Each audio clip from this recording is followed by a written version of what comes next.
Hello friends and welcome back to our channel Banaras the learning channel.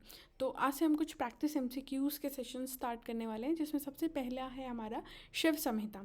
क्योंकि हठ योगा जो है, हठ योगा टेक्स्ट में टोटल 8 हठ योगा टेक्स्ट जो है यूजीसी नेट के सिलेबस में इंक्लूड की गई है, जिसमें से अभी लास्ट 1-2 साल से शिव संहिता और सिद्ध सिद्धांत पद्धति से काफ़ी क्वेश्चंस आ रहे हैं। तो ये सोचते हुए हमने एक प्रैक्टिस एमसीक्यू, जिसमें कि आपके प्रीवियस ईयर क्वेश्चंस भी इंक्लूडेड है, वो तैयार किए हैं। तो आइए देखते हैं पहला question. Which of the following chakra is controlled by the conscious layer of mind. कौन सा ऐसा चक्र है जिसको कॉन्शियस जो नेस है वो रूल करती है। तो इसमें ऑप्शंस दिए हैं अनाहत, मूलाधार, आज्ञा या विशुद्धि। तो इसका जो सही आंसर है वो है मूलाधार चक्र, जिसको हमारी कॉन्शियस जो माइंड है वो कंट्रोल करती है। Second question is the deactivation of मूलाधार चक्र कॉजेज। तो मूलाधार चक्र से रिलेटेड कौन कौन से डिसीज़ हैं, ठीक है। ये आपकी योगा थेरेपी और यहाँ दोनों मतलब हठ योगा और योगा थेरेपी दोनों के लिए ही काफ़ी इंपॉर्टेंट क्वेश्चन है कि मूलाधार से रिलेटेड कौन कौन से डिसीज़ हो सकते हैं। तो इसमें ऑप्शन है हेमोरॉइड्स, एनोरेक्सिया, कॉन्स्टिपेशन या ऑल ऑफ द अबव। तो इसमें जो आंसर है, क्योंकि सारे ही जो हैं आपके मूलाधार चक्र के रीजन के हैं, तो ऑल ऑफ द अबोव जो है वो इसके करेक्ट आंसर होगा। Next is which of the following chakra is controlled by subconscious layer of mind. Subconscious से कौन सा चक्र कंट्रोल होता है। तो आपका अनाहत, आज्ञा, स्वादिष्ठान, मणिपुर। तो इसका जो करेक्ट आंसर है वो है स्वादिष्ठान चक्र जो है वो आपका सबकॉन्शियस से रिलेट करता है, वहीं आपका कॉन्शियसनेस से आपका मूलाधार करता है। Next, total number of chapters in Shiva Samhita are. तो 4, 5, 6 और 7। तो जैसा हम सबको पता है, शिव संहिता में 5 अध्याय बताए गए हैं। 5 अध्यायों में कितने कितने श्लोक हैं ये भी हमको पता होना चाहिए। तो पहले अध्याय में 96 श्लोक हैं, दूसरे अध्याय में 57, तीसरे अध्याय में 115, चौथे अध्याय में 111 और पाँचवें अध्याय में 260 श्लोक जो हैं वो बताए गए हैं। इसके अलावा शिव संहिता के पहले अध्याय में अद्वैत वेदांत का सार, विद्या और अविद्या का भेद, प्रवृत्ति और कर्मकांड का जो है डिस्क्रिप्शन वो बताया गया है। फिर दूसरे अध्याय में नाड़ी जाल का वर्णन, नाड़ियों के बारे में बताया गया है और ये बताया गया कि 3.5 लाख नाड़ियाँ होती है, जिसमें से 15 जो है मोस्ट इम्पॉर्टेंट है शिव संहिता के कॉन्टेक्स्ट में। 3.5 लाख नाड़ियाँ हैं और उसमें से 15 इम्पॉर्टेंट शिव संहिता में बताई गई है। तीसरे चैप्टर में प्राणों का वर्णन है, मुख्य 5 प्राण हैं आपके वो और 5 उप प्राण, ये सारे वर्णित है। इसके अलावा कुंभक यानी कि अनुलोम विलोम, प्राणायाम जो कि 4 पहर के लिए प्रैक्टिस करने के लिए इसमें बताया गया है। इसके अलावा पद्म आसन को इंक्लूड करते हुए सिर्फ 5 आसन जो है वो शिव संहिता में बताए गए हैं। उसके बाद 4th चैप्टर में आपकी 10 महामुद्रा, महाबंध, विपरीत करनी, खेचरी आदि का विस्तार यहाँ पे किया गया है काफ़ी अच्छे से। और लास्ट चैप्टर में आपका आता है साधक के प्रकार, साधक कैसे कैसे टाइप के होते हैं, उनके अनुसार उनको सिद्धि प्राप्ति में कितना समय लगता है वो सारा वर्णन, और 7 चक्रों का वर्णन जो है वो 5वें अध्याय में बताया गया है शिव संहिता के। तो टोटल चैप्टर हमारे कितने होंगे, 5। फिर आता है which of the following is not discussed in Shiva Samhita. Shiva Samhita में किस चीज़ का वर्णन नहीं है। तो इसका ऑप्शन है कर्म, जो कि वर्णित है, कर्म के बारे में बात की गई है चैप्टर 1 में। चक्रास, मेथड्स ऑफ लिबरेशन और माया। तो methods of liberation as such direct discussion नहीं है, चक्रास का डिस्कशन जो है वो किया गया है, यहाँ पे 7 चक्रास यहाँ पे डिस्कस्ड है। तो माया जो है उसका जो वर्णन है वो इनके कंपैरिजन में सबसे कम है, तो correct answer will be maya. Then most important nadi according to Shiva Samhita is. तो शिव संहिता में सुषुम्ना नाड़ी को चित्रा नाम से भी बताया गया है। तो यहाँ पे ऑप्शन है शंखिनी, चित्रा, पूषा या कुहू। तो इसका जो करेक्ट आंसर होगा वो होगा चित्रा, क्योंकि चित्रा जो है वो सुषुम्ना का ही एक और नाम है। तो सुषुम्ना इज द मोस्ट इंपॉर्टेंट नाड़ी इन ऑल द हठ योगा टेक्स्ट, ये आपको याद रखना है। According to Shiva Samhita which of the following is the means to eradicate ignorance. Ignorance को हटाने के लिए सबसे अच्छा उपाय क्या बताया गया है शिव संहिता में। सेल्फ रियलाइजेशन, प्राणायाम, डिवोशन या मंत्राद।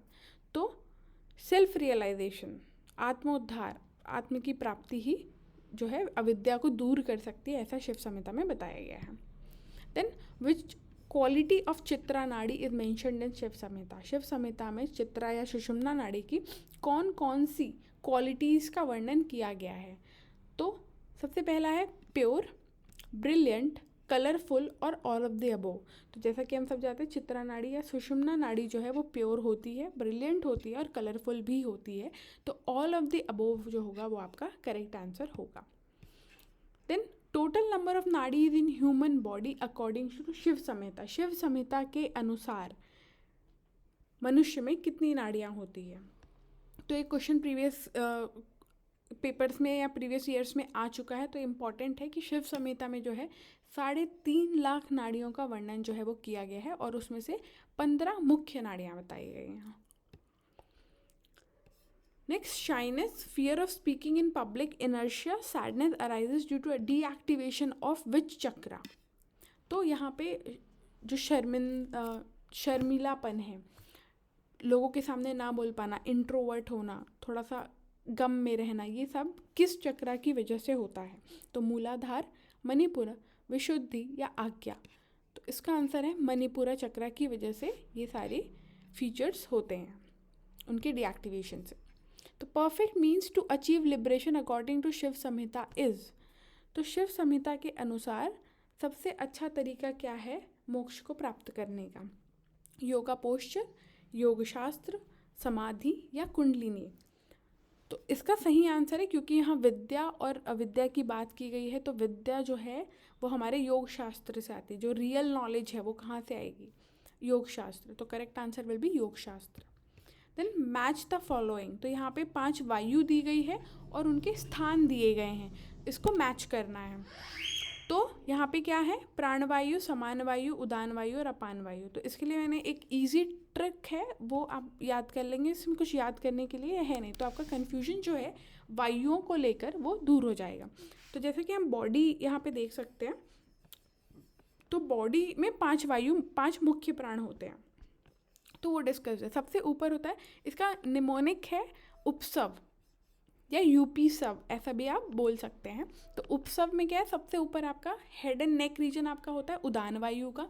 चेस्ट और लंग्स वाला रीजन जो होता है वो आपका होता है प्राणवायु का। फिर नाभि तक, आपके चेस्ट से नाभि तक का जो रीजन है वो होता है समान वायु का। और आपके नाभि से निचला हिस्सा जो होता है वो आपका अपान वायु। और पूरे शरीर में जो व्याप्त है वो है व्यान वायु। तो इससे आई होप कि आप आसानी से इसको कवर कर लेंगे। प्राणवायु का रीजन क्या होगा, प्राणवायु का रीजन होगा हार्ट रीजन, समान वायु का नेवल, उदान वायु का थ्रोट और अपान वायु का rectum. Then which of the following asana is similar to Ugra asana. Shiv Samhita में उग्र आसन की बात की गई है, तो उसका जो प्रोसीजर है या वो जो आसन है उग्रासन, वो किससे मिलता जुलता है। सिंहासन, भुजंगासन, सर्वांगासन या पश्चिमोत्तानासन। तो उग्र आसन जो है वो हमारा पश्चिमोत्तानासन का सिमिलर डिस्क्रिप्शन जो है वो शिव संहिता में दिया गया है। Then importance of having guru is explained in which chapter of Shiva Samhita. Shiva Samhita के किस अध्याय में गुरु का वर्णन है या गुरु की महत्ता बताई गई है, पहले, दूसरे, तीसरे या चौथे भाग में। तो तीसरे चैप्टर में जो है वो गुरु का वर्णन बताया गया है। Then the elements of failure in yoga is described in Shiva Samhita are. क्या क्या ऐसे बाधक तत्व हैं जो शिव संहिता में बताए गए हैं योगा के पाथ में। Unfaithful to Guru, hurtful in words and violence, dullness, disease, fame and ego, over eating, adhering to rules and talkativeness and all of the above। तो यहाँ पे अब 2 चीज़ें हो सकती हैं। सबसे पहला है कि ऐसे ट्रिकी क्वेश्चंस अब काफ़ी ज़्यादा आने लगे हैं जहाँ पे एक से ज़्यादा आंसर सही होते हैं। तो यहाँ पे अगर आपको सिर्फ ऑप्शंस हो गए तो आपको गुरु का जो इम्पोर्टेंस है वो शिव संहिता में सबसे ऊपर बताया गया है। तो आपको अगर गुरु वाला ऑप्शन मिल रहा है और बाकी कोई ऑप्शन मिल रहा है तो आपको डेफिनेटली गुरु वाले ऑप्शन में जाना है। Otherwise all of the above is the correct answer here. Which of the following mudra is not described in Shiva Samhita. Shiva Samhita में कौन सी मुद्रा की बात नहीं की गई है। तो यहाँ शिव संहिता में खेचरी, योनि, वज्रौली की बात की गई है, पर पाशिनी मुद्रा की बात जो है वो शिव संहिता में नहीं की गई है। देन आज्ञा चक्र is controlled bye unconscious mind, conscious mind, subconscious mind या सोल और आत्मा। तो आज्ञा चक्र जो है वो आपके आत्मा से संचालित होता है। Then the type of yoga not described in Shiva Samhita are, Shiva Samhita में किस टाइप ऑफ योगा की, विच स्कूल ऑफ योगा की बात नहीं की गई है? लय योग, मंत्र योग, भक्ति योग या राजयोग। तो लय योग की बात की गई है, मंत्र योग की बात की गई है, राजयोग की बात की गई है, पर भक्ति योग की कोई बात नहीं की गई है शिव संहिता में। देन मैच द फॉलोइंग, तो जो 4 योग शिव संहिता में बताए गए हैं वो कैसे कैसे एस्पिरेंट या साधक के लिए बताए गए हैं, ये यहाँ पे मैच करने बोला गया है। तो राजयोग, हठ योग, लय योग और मंत्र योग, ये 4 योग की बात शिव संहिता में की गई है। तो कौन सा योग किस एस्पिरेंट्स के लिए है वो बताया गया है। तो यहाँ पे ऑप्शंस आप देख सकते हैं। तो इसमें जो करेक्ट ऑप्शन है वो है आपका सेकंड ऑप्शन, यानी कि राजयोग जो है वो आपका सुपीरियर एस्पिरेंट्स के लिए होता है, हठ योग आपके गुड एस्पिरेंट्स के लिए होता है, लय योग जो है वो आपके माइल्ड एस्पिरेंट्स के लिए होता है, और मंत्र योग जो होता है वो आपके माइल्ड एस्पिरेंट्स के लिए होता है। यानी कि 1 का डी राजयोग का सुपीरियर एस्पिरेंट्स, हठ योग का गुड एस्पिरेंट्स, लय योग का एवरेज एस्पिरेंट्स और मंत्र योग का माइल्ड एस्पिरेंट, क्योंकि सबसे निचला जो है वो मंत्र योग को माना जाता है। Then which of the following asana is not explained in detail in the Shiv Samhita? Shiva Samhita में कौन से आसन को बहुत अच्छी तरह से एक्सप्लेन नहीं किया गया है? तो स्वास्तिक आसन, शीर्षासन, पद्मासन या सिद्धासन। तो स्वास्तिक, सिद्ध और पद्मासन को काफ़ी अच्छे से जो है शिव संहिता में डिस्क्राइब किया गया है, शीर्षासन को नहीं डिस्क्राइब किया गया है। नेक्स्ट, रेगुलर प्रैक्टिस ऑफ शक्ति चालिनी मुद्रा हेल्प्स इन, शक्ति चालिनी मुद्रा किस में मदद करती है? अवेकनिंग ऑफ कुंडलिनी शक्ति, eliminating the fear of death, maintaining the body powers या ऑल ऑफ द अबोव। तो इन सारों में ही शक्ति चालिनी मुद्रा का काफ़ी अच्छा रोल है, तो all of the above will be the correct answer. Then how many types of Vajroli are described in Shiva Samhita? Shiva Samhita में कितने टाइप की वज्रौली को डिस्कस किया गया है? 2, 3, 4 या 5? तो 2 टाइप की वज्रौली को जो है डिस्कस किया गया है शिव संहिता में। देन यूनाइटिंग अपान वायु विथ प्राण वायु थ्रू द प्रैक्टिस ऑफ मूल बंधा हेल्प्स इन अटेनिंग सिद्धि हो। जब हम अपान और प्राण वायु को एक करते हैं मूल बंध के टाइम पे, तो वो किस चीज़ की सिद्धि के लिए मदद करता है? खेचरी, अमरौली, विपरीत करनी या योनि? तो योनि मुद्रा की सिद्धि के लिए ये मदद करता है। Then elements of success in yoga according to Shiva Samhita are moderate sleep, recreation, working, enthusiasm, perseverance, courage, या फिर to help needy, ignore wicked people, और respectful to the guru, control senses and faith. तो जैसा कि हमने ऊपर वाले क्वेश्चन में ही डिस्कस किया था कि अगर शिव संहिता में गुरु से रिलेटेड कोई क्वेश्चन या ऑप्शन आ रहा है इन रेलेवेंस, तो वो आपका जो है सबसे पहला प्रेफरेंस होना चाहिए। तो यहाँ पे 4th option is the correct answer. इसके अलावा शिव संहिता में आत्मज्ञान के लिए साधन चतुष्टाय भी बताए गए हैं। तो साधन चतुष्टाय में विशेष 8 गुण होने चाहिए। वो क्या क्या है? विवेक, वैराग्य, षट संपत्ति, शम, दम, उपरति, तितिक्षा, श्रद्धा, समाधान और मुमुक्षुत्व। यानी कि ये हर गुण होना चाहिए उस साधक में, तभी उसको जो है मोक्ष की प्राप्ति होगी, ऐसा बताया गया। तो विवेक क्या होता है? नित्य या अनित्य का भेद, डिस्क्रिमिनेटिव पावर होना चाहिए, रैशनल थिंकिंग होनी चाहिए।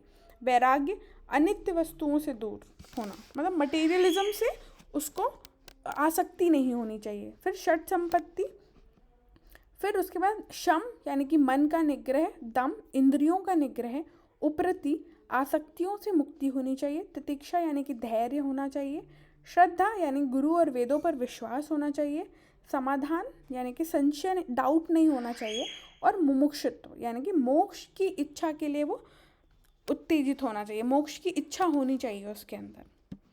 नेक्स्ट, मेडिटेटिंग ऑन अनाहत चक्र हेल्प्स इन अचीविंग विच सिद्धि? तो लघिमा, अनिमा, भूचरी या गरिमा? तो शिव संहिता के अकॉर्डिंग भूचरी सिद्धि जो है वो इसका करेक्ट आंसर है।